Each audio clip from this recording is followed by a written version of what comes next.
भाई को मार रहा है जो तेरी लड़ाई हो जाने पर 10 लड़कों से लड़ने अकेला चला गया था।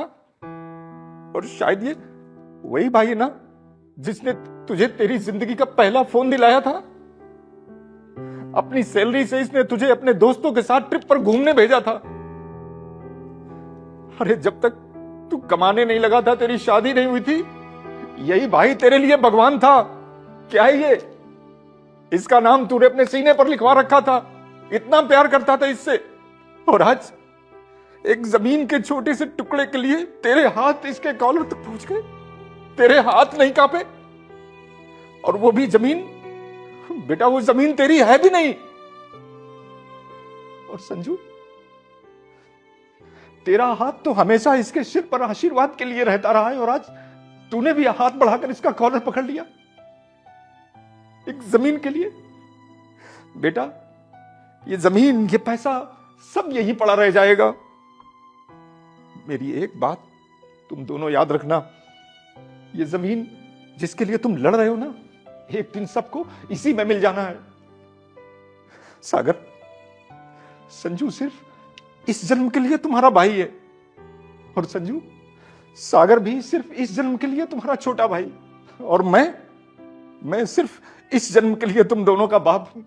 लेकिन हम लड़ते कब के लिए हैं? आने वाले कल के लिए। हम सब कल के लिए लड़ते रहते हैं। अरे हमें तो ये भी नहीं पता होता कि जो सांस हम अंदर ले रहे हैं ये वापस आएगी भी कि नहीं आएगी। बेटा, अच्छाई इसी में है कि जो ऊपर वाला दे उसे खुशी खुशी ले लो और आगे बढ़ो।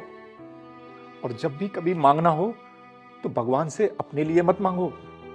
जब भी मांगो औरों के लिए मांगो, दूसरों के लिए मांगो कि हे भगवान, जिसने भी अपनी जिंदगी ईमानदारी से जी हो उसके होंठों से कभी हंसी मत छीनना, कभी हंसी मत छीनना।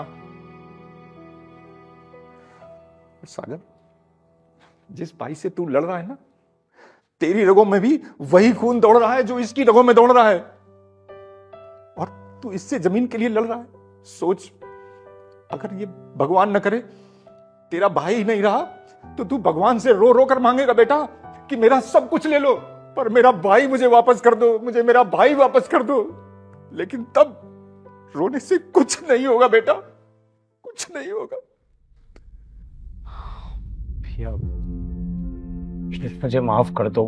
आपने मेरे लिए आज तक जो भी सब कुछ किया मैं सब भूल गया था। मुझे अपने छोटे भाई बिल्कुल बेटे की तरह रखा और मैं आपसे बदतमीजी। शुक्र है।